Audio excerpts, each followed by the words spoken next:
தொடர்ச்சியா திமுக அமைச்சர்கள் மேல சொல்லப்படக்கூடிய அளவுக்கு வந்து ஒரு பெரிய பெரிய வழக்குகள்ல வந்து சிக்கியிருக்காங்க. டிஆர்பி ராஜா இல்ல, அன்பில் மகேஷ் பொய்யாமொழி இல்ல, பத்திரிகை பதிவுத்துறை அமைச்சர் மூர்த்தி அவர் இருக்கார், அவருக்கு மேலே இடி இருக்கு, சட்டத்துறை அமைச்சர் எல் ரகுபதி அவர் மீது சொத்துக்கு பெண்டிங் இருக்கு, இடிக்கு போல தங்கம் தென்னரசு இருக்கிறார், கே நேரு அவர்கள் மலேசியால ஒரு நிறுவனத்தை 45 லட்சம் ரூபாய்க்கு வாங்கினதை 200 கோடி ரூபாய்க்கு வித்திருக்கார். எல்லாமே வந்தால் தண்டனை கிடைப்பதற்குத்தான் அதிக வாய்ப்பு இருக்கு. பசமா பொன்முடி வந்து சிக்க போறாரு மிக நிச்சயமாக. அதாவது பொன்முடி இந்த வழக்குல அரசுக்கு சொந்தமான இடத்தை யாரோ ஒருத்தன் ஆக்கிரமிச்சு வச்சிருந்தா அவனை விரட்டிட்டு இவர் போய் உட்காந்து ஒரு ஃபேக் டாக்குமெண்ட் மூலமாக இவர் ஆக்கிரமித்து, அங்கதான் அவருடைய வீடும் இன்னைக்கு இருக்கு. அதை மடக்கி ஃபேக் டாக்குமெண்ட் ரெடி பண்ண கொடுத்தாரோ அவர் தான் இப்ப திராவிடியார் மாடல்ல சென்னையின் துணை மேயராக மகேஷ்ங்கிறவர் இருக்கார். இவங்களுக்கு எல்லாருக்குமே கூட கோட்டூர்புரம் பிரியாணி ஞானசேகரன் சப்ளை தான் போயிட்டு இருக்கு. இந்த உச்சநீதிமன்றத்தில் இப்ப ஸ்டே கொடுத்திருக்கிற வழக்குல 24 வக்கீல்கள் அவருக்காக ஆஜரானார்கள். ஒவ்வொரு வக்கீலும் ஒரு நாளைக்கு கோர்ட்டுக்கு வந்தா 25 ல இருந்து 50 லட்சம் ரூபாய்க்கு குறைஞ்சு வாங்க மாட்டாங்க. அது இவங்க என்ன பண்ணுவாங்க, ஜட்ஜ் ஃபிக்ஸிங்னு பண்ணுவாங்க. ஃபைனலா உதயநிதி அவர்கள் அந்த வழக்கை பொறுத்தவரை மிக நிச்சயமாக மன்னிப்பு கேட்கணும், இல்லைன்னா தண்டனை தான் வரும். மன்னிப்பு கேட்கவில்லை என்றால் அவர் 6 வருஷத்துக்கு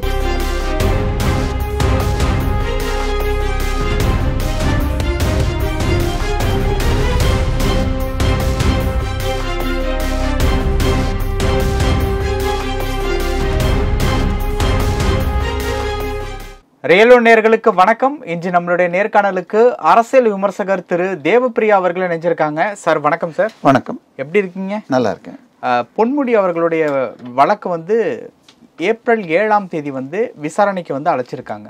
இப்போ விசாரணைக்கு அழைக்கிறாங்க அப்படிங்கிறப்போ வந்து மறுபடியும் அந்த விசாரணை வந்து மறு விசாரணை பண்ணி அழைச்சிருக்கதா வந்து தகவல் வந்துகிட்டு இருக்கு.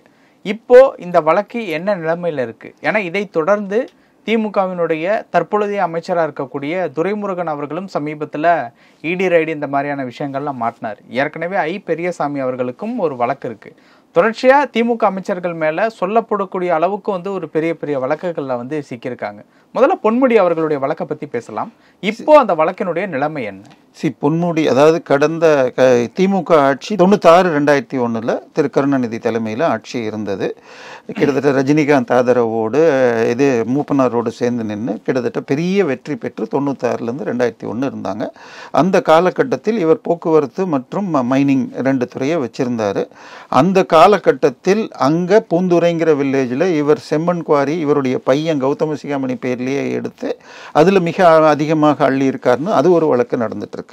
இதை தாண்டி இவர் இந்த பீரியட்ல அவர் 96ல் எம்எல்ஏவா போட்டியிடுறப்ப அவருடைய இது கொடுத்திருப்பார் அஃபிடவிட். அப்போ கொடுத்துருக்கிற சொத்தும் இந்த 5 வருஷம் கழிச்சு அவர் 2001 தேர்தலில் கொடுக்குற அஃபிடவிட்லையும் எக்ஸ்ட்ரா கொடுத்துருக்கிற சொத்து இவருடைய வருமானத்திற்கு அதிகமாக 1,30,00,000 ரூபா அதிகமாக இருக்கு அப்படிங்கிறது இது டிவிஎஸ்சி ஜெயலலிதா ஆட்சி வந்த பிறகு 2002 போட்ட வழக்கு.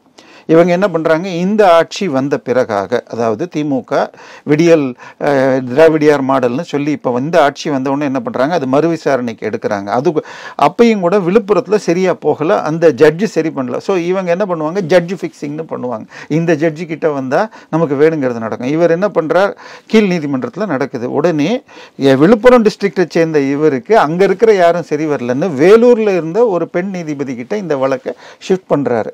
அந்த நீதிபதி இன்னும் 60 நாளைக்குள்ள ரிட்டையர் ஆக போறாங்க. இருக்கிற அத்தனை டாக்குமெண்ட்ஸையும் பல ஆயிரம் பக்க டாக்குமெண்ட்ஸு பல 69 சாட்சிகள் எல்லாத்தையும் விசாரணை பண்ணிட்டு இல்லை இந்த கணக்கெல்லாம் இப்படி இவங்க கொடுத்த கணக்கை அப்படியே ஏற்றுக்கிட்டா வருமானத்துக்கு அதிகமாக சொத்து இல்லை அப்படின்னு தீர்ப்பு கொடுத்ததாக முடிக்கிறாங்க. இதே மாதிரி தான் நீங்கள் சொன்ன 2 பேர் இல்லாமல் KKSSR மற்றும் தங்கம் தென்னரசு இவங்க 2 பேரும் ஸ்ரீவில்லிபுத்தூர் கோர்ட்டில் இந்த 3 தீர்ப்புலையும் என்னன்னு பார்த்தா அதில் இருக்கிற இது அப்படியே copy paste cut and paste copy paste பண்ண மாதிரி இது குற்றம் சாட்டப்பட்டவர்கள் இந்த புது கணக்கு கொடுத்தாங்க, இதனால இது இல்லை அப்படின்னு இது எல்லாமே ஒரே ஆஃபீஸில் டைப் அடித்து எழுதப்பட்டு தீர்ப்பாக வெவ்வேறு நீதிபதிகளுக்கு கொடுக்கப்பட்டிருக்கு அப்படிங்கிறத நீதிபதி ஆனந்த் வெங்கடேஷ் அவர்கள் கண்டுபிடிச்சார். இதை எதிர்த்து உடனே அவருடைய ஜாதியை சொன்னாங்க, இல்லாட்டி பழி வாங்கல்னாங்க. உடனே அதுக்கு தான் அவர் என்ன பண்ணார், அதே சமயத்தில் எதிர்கட்சியை சேர்ந்த திரு OPS மற்றும் பலர் மேலேயும் இதே மாதிரி வழக்கு இருக்கு, அதையும் அதையும் ரெஸ்டோர் பண்ணார். ஸோ இதில் வந்து அவர் கட்சி இது பார்க்கலாங்கிறது ஆயிடுச்சு. பட் இதை எதிர்த்து உச்சநீதிமன்றம் போனப்ப அன்றைய தலைமை நீதிபதி சந்திரசூட் என்ன சொன்னார்னா, ஆனந்த் வெங்கடேஷ் போன்ற நீதிபதிகள் இருப்பதால் தான் நீதி தழைக்கிறது அப்படின்னு சொல்லிட்டு ஸ்டே கொடுக்க மாட்டேன்னு சொல்லி போச்சு. பட் இவங்க எவ்வளவு தூரம் இழுக்க முடியுமோ இழுத்துட்டு இருக்காங்க. ஈவன் நேற்றைய தினம் கொடுத்திருக்கிற அந்த தீர்ப்பு கூட ஏப்ரல் மாதம் 7ஆம் தேதியிலிருந்து தினசரி இந்த வழக்கு நடந்து வேகமாக முடிக்கப்படும்ங்கிறாங்க. இது எல்லாமே எப்பன்னா உங்களுக்கு ஞாபகம் இருக்கான்னு தெரியல, நீங்க இளைஞர், நீங்க படிச்சுட்டு இருப்பீங்கன்னு நினைக்கிறேன். அந்த காலகட்டம், அதாவது 2013 ஒரு தீர்ப்பு வருது. அந்த தீர்ப்பு படியாக ஒருவர் மீது குற்றம் நிரூபிக்கப்பட்டால் அவர்கள் பதவியில் தொடர முடியாது அப்படின்னு ஒரு தீர்ப்பு வந்துடுச்சு. அந்த தீர்ப்பை உடைக்கிறதுக்காக மன்மோகன் சிங் ஆட்சி ஒரு புதிய சட்டத்தை கொண்டு வராங்க. அதை அன்னைக்கு உடனே நான் ஒரு புரட்சியாளர் அப்படின்னு சொல்லிட்டு அரசியல் விஞ்ஞானி ராகுல் காந்தி அதை கிழிச்சு போட்டு அந்த சட்டத்தை பாஸ் பண்ணல. அதனால 2 ஆண்டுகளுக்கு மேலாக யாராவது தண்டனை வாங்கினால் அவர்கள் ஜெயிலுக்கு போகணும்னு இருக்கு. இப்போ திமுகவுடைய கொள்கை என்ன? விடியல் ஆட்சி அல்லது திராவிடியார் மாடல்ங்கிறாங்க. இதில் என்னன்னா, யாரெல்லாம் ஊழல் செய்து மாட்டிக்கொண்டால் அதற்கு பேர் தியாகம்னு பேர். ஸோ இவர் இப்போ ஏற்கனவே 3 வருஷம் தண்டனை கிடைச்சி அதில் ஸ்டேல இருக்கார். அந்த தீர்ப்பு மேலேயே எனக்கு விமர்சனம் உண்டு. ஏன்னா அதில் கோட் பண்ணப்பட்ட தீர்ப்பு, சுப்ரீம் கோர்ட் இவருக்கு எப்படி ஸ்டே கொடுத்தாங்களோ அதில் பார்த்தீங்கன்னா அன்சாரி என்கிற இன்னொரு எம்பியுடைய ஜட்மெண்ட் தீர்ப்பு கொடுப்பாங்க. அந்த ஜட்மெண்ட் எடுத்து பார்த்தால் அந்த அன்சாரி என்பவர் இதுல கலந்து லோக்சபால கலந்துக்கலாம், ஆனா சம்பளம் கிடையாது, லோக்சபால ஓட்டு போட முடியாது அப்படின்ற. அப்படி இருக்கப்ப இவர் எப்படி அமைச்சராகலான்னு எனக்கு புரியல. பட் நிர்மலா சீதாராமன் எப்படி அமைச்சராக இருக்காங்க? நிர்மலா சீதாராமன் வந்திருக்கிறது வந்து ராஜ்யசபா மூலமாக. அவங்க பேர்ல எந்த வழக்கம் இல்லை. தேர்ந்தெடுக்கப்பட்ட எம்பி பேர்ல 2 வருடத்திற்கு அதிகமாக சிறை தண்டனை கொடுக்கப்பட்டா அவங்க டிஸ்குவாலிஃபை ஆகிறாங்க. அவங்க என்ன பண்ணாங்கன்னா, ராகுல் காந்தியாக இருக்கட்டும், 3 இதற்கு பொன்முடிக்கு முன்னாடி 3 தீர்ப்பு உண்டு. ஒன்று வந்து லட்சதீப்புடைய எம்பி ஒருத்தர், 2வது ராகுல் காந்தி, 3வது அன்சாரின்னு. இந்த முதல் 2லையும் பெரிதாக அது 3 பக்க தீர்ப்பு தான். இந்த அன்சாரிங்கிறது 72 பக்க தீர்ப்புல இவருக்கு ஓட்டிங் ரைட்ஸ், லோக்சபால ஓட்டு போடுறதுக்கு கிடையாது. அந்த ஊர் மக்களுக்கு ஒரு எம்பி வேணும், அதனால இவர் எம்பியாக தொடர்வார், இந்த பீரியடுக்கு சம்பளமும் கிடையாது அப்படின்னாங்க. இந்த தீர்ப்பை கோட் பண்ணி இவர் எம்எல்ஏவாக தொடர்றது மாத்திரம் இல்லை, மந்திரி ஆகிட்டாங்க. ஆனால் அதுக்கப்புறமாக விழிச்சுக்கிட்டு நம்ம அரவிந்த் கெஜ்ரிவாலாக இருக்கட்டும், அதற்கு பிறகு இதில் உங்களுக்கு நமக்கு திரிணாமுல் காங்கிரஸ் மேற்கு வங்காளத்தை சேர்ந்த ஒரு அமைச்சருக்கும் திருப்பி வர்றப்ப அவங்க அமைச்சராக முடியாது, எந்த ஃபைல்ஸையும் பார்க்கக்கூடாதுன்னு கொடுத்துட்டாங்க. அதனால இது செந்தில் பாலாஜிக்கும் கொடுக்கல. அதனால தான் அவர் பதவியேற்பில் கூட கமெண்ட் இருக்கு, இன்னும் அந்த தீர்ப்பும் வரல. எனவே இந்த வழக்கு தொடர்ந்து 1 வாரத்துக்கு மேலே நடக்காது. ஏன்னா அந்த அக்கௌண்ட்ஸை செல்லுபடி ஆகாது, நான் திருப்பி எடுக்கிறேன்னு இருக்காங்க. இப்போ என்ன பண்ணுவாங்க, வழக்கு நடந்தால், தொடர்ந்து நடந்தால் பொன்முடி தரப்பு இப்படி இதெல்லாம் இருக்கு அப்படின்னு கணக்கு காட்டுவாங்க. அதை ஏற்கலாம் முடியாது, ஏன் ஏற்கக்கூடாது அப்படின்னு இந்த தரப்பும், டிவிஎஸ்சி சொல்ல வேண்டியது அது, பட் டிவிஎஸ்சி சொல்லுமான்னு தெரியாது. பொன்முடி தரப்பு இந்தந்த வழக்குகளை இதெல்லாம் எடுத்துக்கலாம் கூடாது அப்படின்னு பண்ணுவாங்க. உதாரணமாக இந்த அம்மா என்ன பண்ணியிருக்காங்க, அந்த பீரியட்ல அவங்களுடைய ஐடி ரிட்டர்ன்ஸை ஃபைல் பண்ணாமல் வழக்கு போட்டதுக்கு அப்புறம் பழைய 3 வருஷத்துக்கு போட்டாங்கன்னா எடுத்துக்கூடாதுன்னா அந்த இந்த வழக்கில் 2006-11 வழக்கில் தள்ளுபடி ஆயிடுச்சு. அதுக்கு அடுத்தது அக்ரிகல்ச்சர் இன்கம். அவங்க என்ன பண்ணுறாங்க, அந்த அம்மா பேரில் ஏதோ 100 ஏக்கர் நிலம் சித்தூர் கிட்ட இருக்கு, அதில் விவசாய இன்கம் வந்தது அப்படிங்கிறாங்க. அப்போ முன்னாடி, இதுக்கு முன்னாடி வருஷமும் இல்லை, அடுத்த வருஷமும் இல்லை, இந்த பீரியட்ல மாத்திரம், செக் பீரியட்ல மாத்திரம் கொண்டு வரீங்க அப்படின்னு சொல்லி அதற்கு பல உச்ச நீதிமன்ற தீர்ப்புகளை காட்டி நீதிபதி ஜெயச்சந்திரன் அவர்கள் கொடுத்தார்கள். அது இன்னும் ஸ்டே உச்ச நீதிமன்றத்தில் இருக்கு. அதனால வழக்கு என்னை பொறுத்தவரை இது நடந்தால் அடுத்த 1 வாரம் 10 நாளைக்குள்ள கோர்ட் லீவ் எல்லாம் சேர்த்தே நான் சொன்னேன், கண்டிப்பாக இது முடிஞ்சிடும். எதிர்வே வாய்ப்புகள் ஏனென்றால் அவர் ஏற்கனவே ஆனந்த் வெங்கடேஷ் இதை பார்த்துட்டு அது தவறான முறையில் இது ரிவர்ஸ் ஆயிருக்குங்கிறதுனால இவருக்கு தண்டனை கிடைப்பதற்குத்தான் அதிக வாய்ப்பு இருக்கு.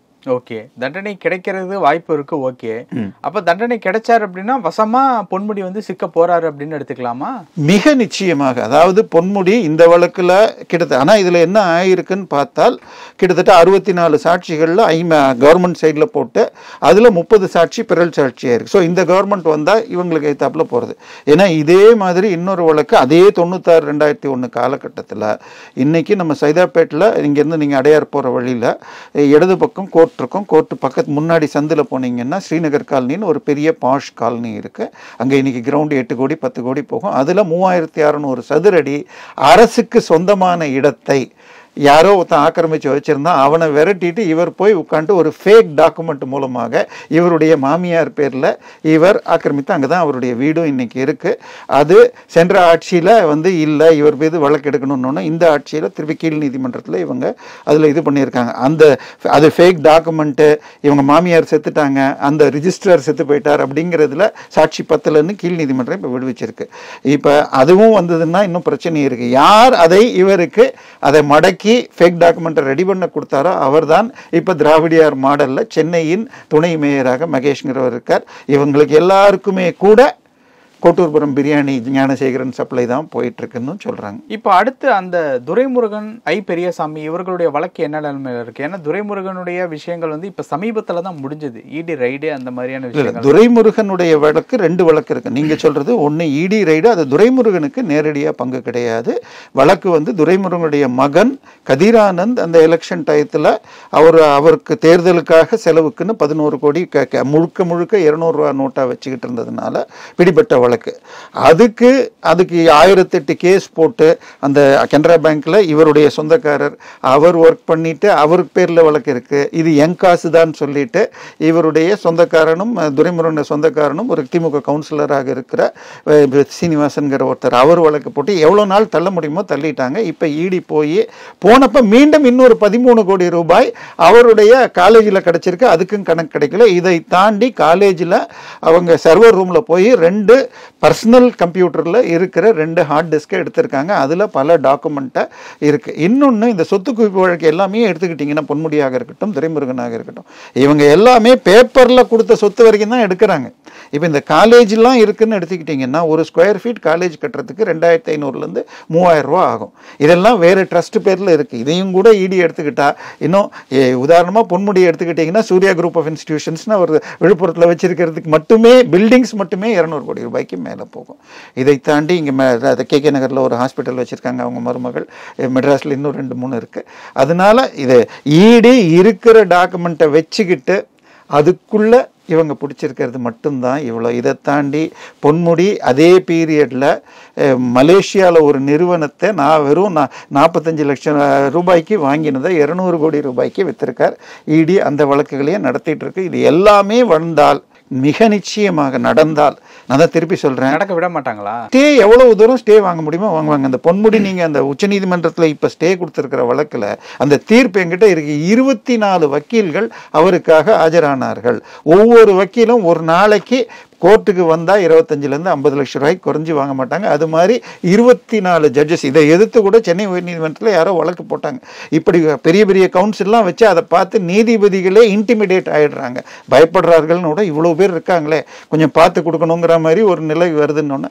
இல்லை, அது குற்றம் சாட்டப்பட்டவருக்கு கொடுக்கப்படுகிற உரிமை அப்படின்னு சொல்லிட்டு அதை அந்த வழக்கை டிஸ்மிஸ் பண்ணிட்டாங்க. அதனால இவர் வைக்கிற ஒவ்வொரு இன்னும் சொல்ல போனால் இத்தனை பேருக்கு எப்படி காசு கொடுத்தான்னு கெடுத்தாலே இந்த 1,30,000 தாண்டி போகும்.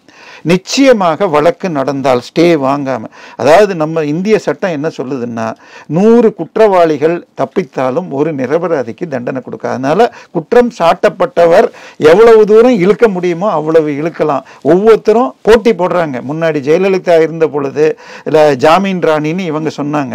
அதை விட ஜாமீன் அதிகமாக சிதம்பரம், கார்த்தி சிதம்பரம், பொன்முடின்னு எல்லாரும் ஜாமீனா செந்தில் பாலாஜின்னு போட்டுட்டு இருக்காங்க. எந்தெந்த ஓட்டைகளை வச்சு இது பண்ண முடியுமா? இன்னும் சொல்ல போனால் வழக்கறிஞர் சத்யகுமார் சொல்வார், செந்தில் பாலாஜி வழக்கில் அவர் அத்தனை பெட்டிஷன் போட்டிருக்கார். ஒரு வழக்கறிஞராக புதிதாக படிப்பவருக்கு அதுவே அவர் எத்தனை கேஸ் எத்தனை விதயமாக எந்தெந்த கோர்ட்ல போட்டு வழக்கை நடத்த விடாம தடுக்கணும்னு பார்க்கிறார்.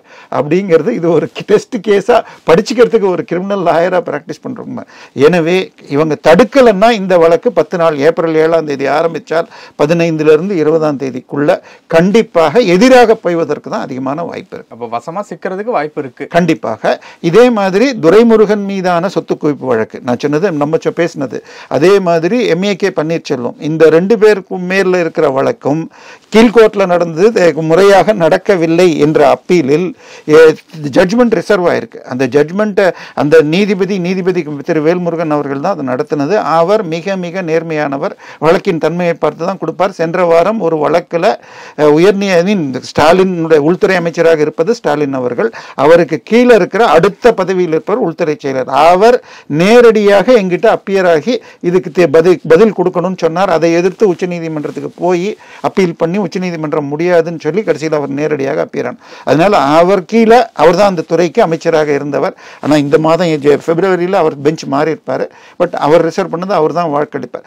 எனவே இந்த அடுத்த ஓரிரு வாரத்திற்குள்ளாக துரைமுருகனுடைய சொத்து குவிப்பு வழக்கம், எம்ஏகே பன்னீர்செல்வம் சொத்து குவிப்பு வழக்கம் ரிவர்ஸ் ஆகிறதுக்கு வாய்ப்புகள் அதிகம். ஓகே, 12 அமைச்சர்கள் திமுகவில் ஐடிகே இடி ஐடிக்கில இருக்காங்க.